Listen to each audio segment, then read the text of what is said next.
नमस्कार, मैं अंजना और आप देख रहे हैं अपना न्यूज। आइए रुक करते हैं आज की बड़ी खबर पर। प्रेस क्लब ऑफ इंडिया यानी पीसीआई और इंडियन वुमेन प्रेस कॉर्प्स यानी ये IWPC ने डिजिटल पर्सनल डेटा प्राइवेसी यानी DPDP कानून को लेकर अपनी गहरी चिंताएं जताते हुए इलेक्ट्रॉनिक्स एवं IT मंत्रालय को 35 सवाल सौंपे हैं। ये सवाल उस FAQ सूची का हिस्सा है जिसे मंत्रालय के सचिव S कृष्णन ने 28 जुलाई को PCI, IWPC, DigiPub और एडिटर्स गिल्ड ऑफ इंडिया के साथ बैठक के दौरान मांगा था। यह बैठक प्रेस क्लब ऑफ इंडिया की पहल पर हुई थी। उससे पहले PCI ने मंत्री अश्विनी वैष्णव को 21 प्रेस संस्थाओं और 1000 से अधिक पत्रकारों द्वारा हस्ताक्षरित एक संयुक्त ज्ञापन दिया था। इसके बाद प्रेस क्लब और IWPC ने अपने सदस्यों से सुझाव लेकर 35 सवालों की सूची तैयार की। उनका कहना है कि यह कानून पत्रकारों के काम करने के अधिकार जो संविधान के अनुच्छेद 19 के तहत सुनिश्चित है का उल्लंघन कर सकता है। 23 अगस्त को यह सवाल PIB प्रमुख धीरेन्द्र ओझा के माध्यम से मंत्रालय तक पहुंचाए गए। पत्रकारों की मुख्य मांग साफ है, कानून में स्पष्ट प्रावधान जोड़ा जाए कि पत्रकारिता कार्य को छूट है। मुख्य बिंदु और सवाल, पत्रकारिता को छूट क्यों हटाई गई? 2018, 2019 और 2021 के डेटा प्रोटेक्शन बिल तथा विभिन्न समितियों की रिपोर्ट में पत्रकारिता को छूट दी गई थी, लेकिन 2023 के DPDP एक्ट से इसे हटा दिया गया। पत्रकार पूछ रहे हैं आखिर क्यों? पत्रकारों को कानूनी सुरक्षा कहाँ है? अगर मंत्रालय मानता है कि यह कानून पत्रकारिता पर लागू ही नहीं होता तो स्पष्ट बताया जाए कि कौन सी धाराएं पत्रकारों और मीडिया संस्थानों को डेटा फिड्यूशरी की जिम्मेदारी से मुक्त करती हैं।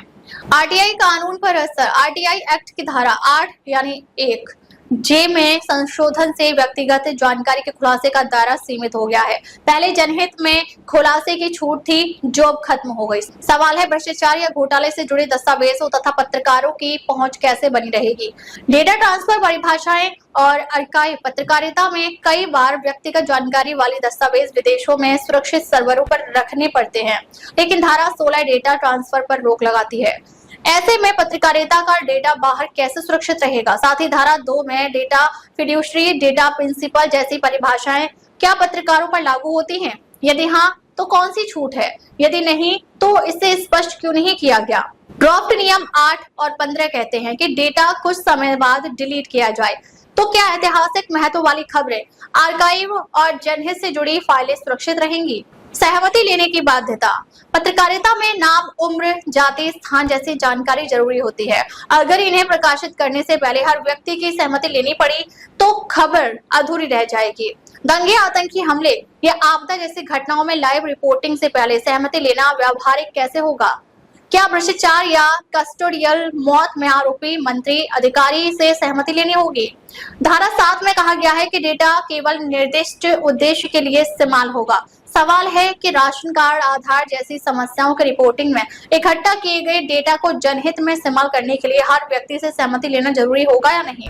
नाबालिगों से जुड़ी रिपोर्टिंग में माता पिता की सहमति की शर्त है। रियल टाइम कवरेज में यह कैसे संभव होगा? साथ ही धारा 10 के तहत सरकार बड़ी मीडिया हाउसों को सिग्निफिकेंट डेटा फिड्यूशरी घोषित कर सकती है। क्या पत्रकारिता को भी इसमें लाया जाएगा? अगर नहीं, तो छूट किस धारा में है? गुप्त आदेश और स्रोत की सुरक्षा।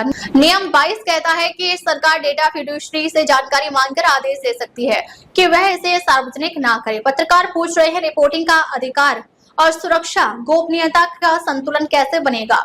धारा 28 यानी 7 यानी C और 36 बोर्ड को किसी भी दस्तावेज की मांग का अधिकार देते हैं। क्या इससे पत्रकारों के स्रोत उजागर करने का दबाव बनेगा? निरीक्षण, लीक और तकनीकी बोझ। सुरक्षा निरीक्षण यानी नियम 6G न्यूज रूम की स्वतंत्रता को प्रभावित ना करे, इसकी गारंटी कैसी होगी? डेटा लीक होने पर प्रभावित लोगों को सूचित करने से 20 लोग उजागर हो सकते हैं, इससे बचाव कैसे होगा? छोटे मीडिया आउटलेट्स के लिए इंस्क्रिप्शन और लॉगिंग जैसे महंगे उपायों में क्या सरकार मदद करेगी? धारा 7 यानी B सरकार को नागरिकों का डेटा सब्सिडी देने हेतु बिना अनुमति इस्तेमाल करने देती है या पत्रकारों की पहचान कर उन्हें निशाना बनाने के लिए दुरुपयोग ना हो, इसके लिए क्या सुरक्षा उपाय होंगे? ब्लॉकिंग और दंड। धारा 37 और IT एक्ट के तहत न्यूज साइट ब्लॉक की जा सकती है। क्या सरकार वचन देगी कि बिना अदालत की अनुमति कोई साइट ब्लॉक नहीं होगी? उल्लंघन की कितनी बार की सीमा तय है? धारा 33 में दंड की राशि गंभीरता के आधार पर तय करने की बात है, लेकिन यह छोटे न्यूज रूम पर दबाव का साधन न बने, इसका आश्वासन कहाँ है? डीपीडीपी के नोटिस, सहमति नियम, प्रेस एक्ट और वर्किंग जर्नलिस्ट एक्ट से कैसे टकराएंगे नहीं। और जब सरकार के पास पहले से आईटी एक्ट की धारा 69A से ब्लॉकिंग का अधिकार है, तो डीपीडीपी में धारा 37 यानी बी जोड़कर अतिरिक्त ब्लॉकिंग व्यवस्था क्यों बनाई गई।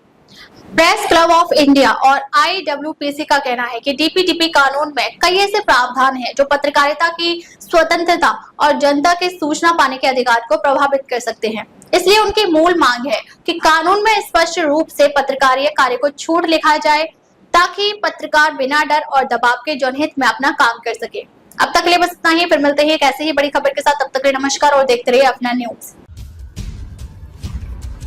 खबर बड़ी और खास होगी, असल वजह की तलाश होगी, दुनिया भर के हर गांव, शहर, गली, मोहल्ले पर नजर हमारी होगी। खुलेंगी पर्दें, जहन में उठे हर सवाल की बात होगी, हर वो जवाब जो है आपके लिए जरूरी, जिम्मेदारी हमारी होगी। हमारी खबरों में कुछ हटकर होगी बात। देखिए सिक्के के दोनों पहलू F9 न्यूज के साथ।